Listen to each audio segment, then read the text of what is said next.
parable. Parable is upamava. That is, the Lord Jesus said a true to life story to illustrate a spiritual truth. Yeah, okay. And Jesus answered and spoke to them again by parable and said, the kingdom of heaven is like a certain Kingdom of heaven. The kingdom of heaven is like a certain king who arranged a marriage for his son. Hold on. So a kingdom has a king. What else will a kingdom have? Queen. Okay. Then not a must anyway. Kingdom must have a citizens. King can't be a king without citizens. Yes. Then a kingdom must have a constitution, isn't it? A law. A law. Yeah. Constitution or law. What else?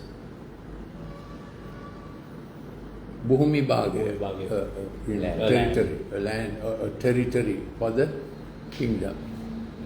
Then another concept is the scepter. So, sovereign king, citizens, subjects. Third S is land. State. Then statutes. Then the last one is scepter, means the governing authority. Those days kings actually had a senkole-like thing. Now even our parliament has a senkole. That is a symbol of authority in a parliament, of course, that people elected them to office. Better to say office rather than power. Because if power gets into the heads of people, they are appointed for a time for a job of work. Anyway, this is about a king. This is about the king of heaven. Kingdom of heaven is like a certain king who arranged a marriage for his son. A very important event. Then, what happened next? And sent out his servants to call those who were invited to the wedding, and they were not willing to come. Yes. So there were servants, there was the son, and there were servants. So are we sons or servants in God's kingdom? We are sons. Excellent. Because the Son of God, God so loved the world that He gave His only Son to make us also sons and daughters. So it is true that in everything we do, we must serve God. So we serve God by sharing our witness, our testimony with our friends and colleagues, where we think that it is the most important news, isn't it? To tell others about the Lord. Then in our profession also, we would say we serve God first. Of course, we serve the state, we serve the people, but for those who know God, we first pray to Him and say, help me to, in your name I serve. So it is true we serve. In the Old Testament there was a lot of understanding about serving God, but they didn't have much understanding about being sons and daughters.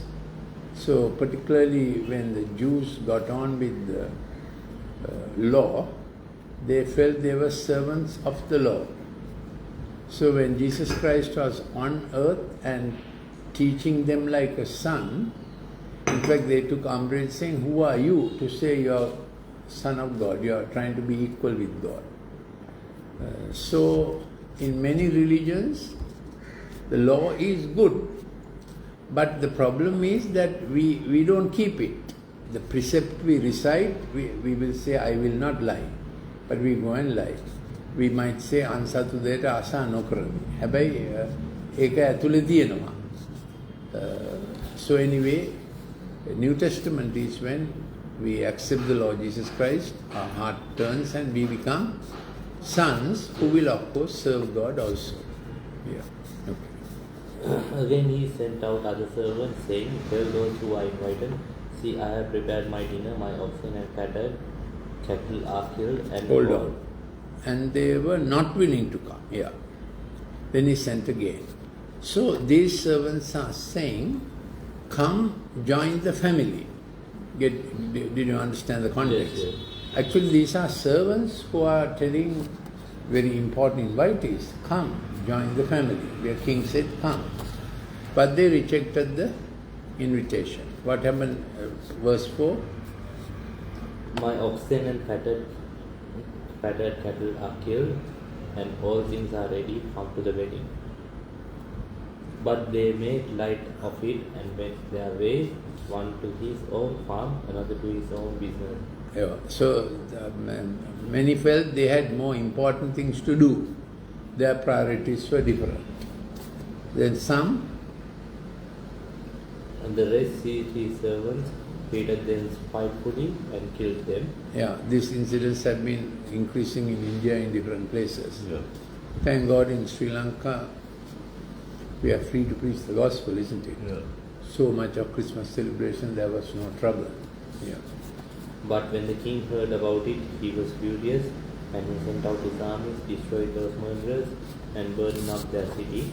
Yeah. So the context of that is God may directly intervene when people get out of hand completely like this. True. God could. Yeah. Then what does he do? But he doesn't stop there, he sends invitation again. But when the king heard about it, he was furious, and he sent out his armies, destroyed those murderers, and burned up their city. Then he said to his servants, the wedding is ready, but those who were invited were not worthy. Therefore go into the highways, and as many as you find, invite to the wedding. So there's a context to this. The Lord Jesus Christ came to Israel and to the Jews first, no? But largely they rejected him. And then of it they crucified him also. Then the gospel came to the non-Jews, to the Gentiles. Even after his death and resurrection, he told his apostles, first you preach in Jerusalem, and thankfully first day, preaching on the day of Pentecost, 3,000 turned to God. Little later 5,000 turned to God. And then they went to all the other nations. And it is thought that Thomas the Apostle came to India. Something he might have crossed over here. Because Thomas the Apostle went to Syria, and Syrian Christians in the first century itself went to other countries for trade and spread the gospel. So just outside Chennai there is a statue of Thomas, saying Thomas was killed there. Then there is definitely evidence in 450 AD, Persians, when they came for trade, they brought the gospel. They were called Nestorian Christians. Anyway, 450 AD, definitely gospel has come here. But there is some evidence that even in the first century, with that first wave, gospel may have come here, because there has been some evidence in Mana Anuradhapura about this Syrians bringing the gospel. Yeah, that's by the way. So those servants went out into the highways and gathered together all whom they found, both bad and good, and the wedding hall was filled with guests. But when the king came in to see the guests, he saw a man there who did not have on a wedding garment. So he said to him, friend, how did you come in here without a wedding garment? And he was speechless. Because they came off the street, there were garments prepared free of cost for them. Okay. So the parallel for us is this, not about external garments. When we are invited, part of the invitation is to change your ways, isn't it? So that our nature changes. So Bible has a lot of references to different garments, clean garments, unclean garments, garments of righteousness. Then Isaiah 64 says, filthy rags of self-righteousness. They are called rags because people do external rituals and different things, but their inside is not right. But what they do outside for rituals and religion, they feel we are okay. I came for the wedding. Yeah, I came, exactly. So this gentleman was pulled up for not changing his garment. Then the king said to the servant, "Bind him hand and foot, take him away, and cast him into outer darkness. There will be weeping and gnashing of teeth, for many are called, but few are chosen." So that is important, for many are called, few are chosen. So different kinds of invitees. The first kind said can't come. Second kind even persecuted his servants, harassed them. So today also these things go on. Third kind, they were very glad for the invitation, they got ready and came. Fourth kind, they accepted the invitation but said, "I come on my own terms." This fellow didn't want any change. So that will also not do. So 4 kinds of responses, even among our friends and relatives. Those who say can't.